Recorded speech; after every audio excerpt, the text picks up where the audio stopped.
Hey you guys, I'm back with another video. Yes, because I've been gone for a minute. I'll get into that some other time. But I don't want to delay this. So I just want to get into it. I don't know exactly who I was listening to this morning. You know what? I was listening to Funky Dineva. Okay, so yeah.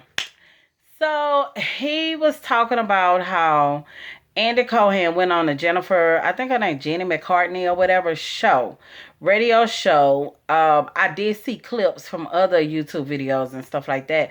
Like Andy backpedaled and was making it seem like that, Kim ZOLCIAK was right in saying that the women did jump on her. She felt like they ganged up on her.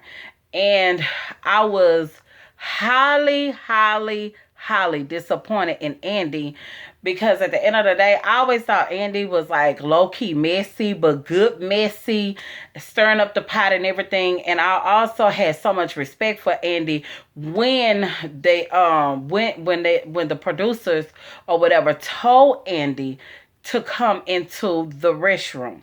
Okay, well, Kim and her husband, Rhoa, were. So he was like, okay. So he goes in there and she was like, Andy, Rhoa, I was giving him the eyes. Like, how dare you let them beat up on my beautiful white princess, whatever. She's with the tears and all of this other stuff, and saying how could he let them jump on her. You know, First of all, he was just letting her know at that point of time that it wasn't so much of them ganging up on her. It was that they were bringing the truth, and she really pretty much put herself in that position. And I was like, yes, Andy. He was like, everything that she brought this season was something negative, something on somebody, and everything else. It was nothing positive that she was bringing into the season. But of course, he gets on Jenny McCarthy Show, and I was like, oh yeah, well they did gang up on her or whatever. Kim, in so many words, I don't want to say verbatim because I don't remember, but I did see the clip actually, and it's like I guess because it was white on white that he felt like when he was talking to Jenny, like, I do have to agree they were, these black women were jumping on her. She was like kind of defenseless. No, let me break all of this down for you all. And I am fucking I even did a great review on this because everything, I just felt like everything he was saying, I was totally 100% agreeing with him on. And sometimes, I'm not saying all, but we all know that white women know how to play that card of having that white privilege, and everything else. And just like black women know, how to read somebody if our food is not hot, or, we're not getting correct service, or we handling business and they taking us for a joke. So we have to pull that card on them. So, and the thing is that number one, they love to play victim when they're losing. Two, they love to cry or whatever. They love to use keywords saying ganging up on, all of these little things that they know, like these are the buttons that you press. Like it's literally like in a handbook somewhere that is written, and it's like when the girls come out, when white females come out of the womb, this packet of different things of survival kit comes with them.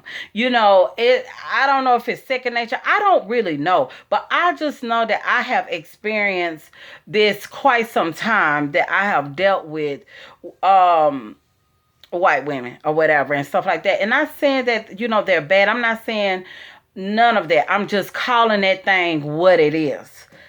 Like a TI is. Okay?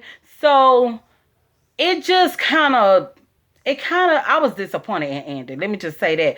Because at the end of the day, what Kim was upset at, it wasn't so much, well, let me just say this.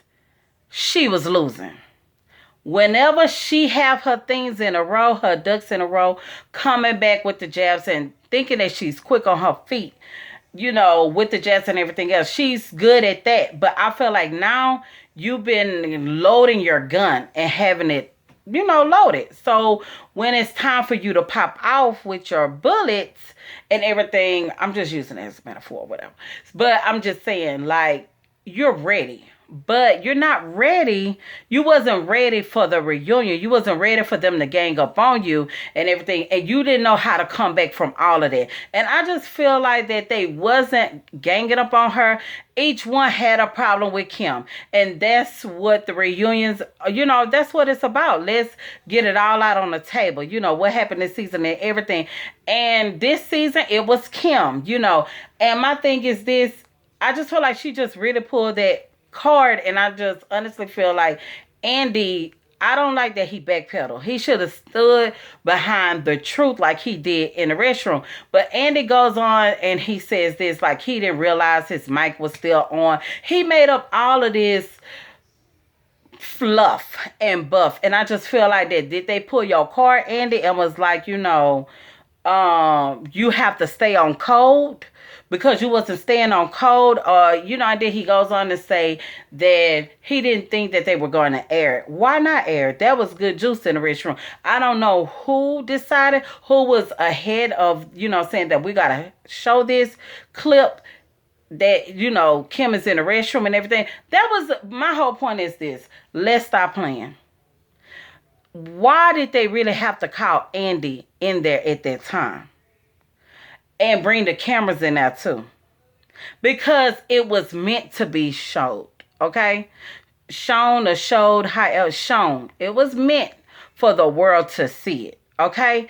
And I'm just glad that whoever was the brain behind that, I appreciate that. Thank you. Because it really brought to light how Rhoa was really feeling, how Kim was really feeling.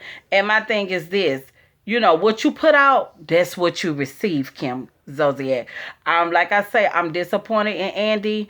I just expected more for him to stand behind the truth. But, that's just too much like right, I see. So now I got my one eye on him. Okay? Real close. Now I got my two eyes on him.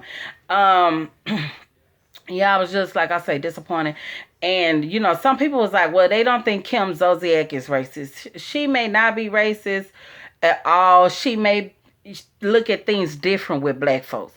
But her actions show that there's slightly some suspect stuff going on over there. And Rhoa, it is what it is. We all see it. We all know it. And I just feel like nobody is ganging up on Kim at the end of the day. Kim, you just wasn't ready. You wasn't ready. And what I hate about it is that take that L. But a lot of times people like Kim can't take a L. Look at Portia. Portia been in the water before. Kenya has been in hot water before. Nene has taken so many slashes. So many seasons she's been in hot water and people ganged up on her. But you see the difference with the black women? Sometimes we could be a little extra and everything. Oh, yeah, and another thing that I didn't like, that he was saying, like, he really didn't want, I don't know how to say this, but, like, he really didn't want to come back from break or something like that to film with Housewives because they don't have this drama on the other shows and everything. Let's be clear. Housewives of Atlanta is the highest growing, what I want to say, show compared to the other ones. The other ones are pretty much boring to me. I don't watch them. I watch Atlanta. I used to watch Orange County when it was nobody else but Orange County. Then, New York is very stiff to me. It's just boring. It's boring as hell. So it's like Atlanta do bring the drama. Atlanta bring a certain flavor, a certain spice. But it's like at the end of the day, Kim stopped the foolishness. And I'm just curious to know if For the Party will be aired, or will she be shifting to another Housewives? I don't want to say tier, but not franchise, but you know what I'm trying to say. So I want to hear y'all thoughts on it. What do you think? Was Andy wrong for saying the things that he was saying, or was he right? Do you think Kim is a bit much. I mean, did she stretch the truth? You know, at the end of the day, like I say, she should just take that L. But I'm going to come back with another video, so stay tuned. And until then, I'll holla.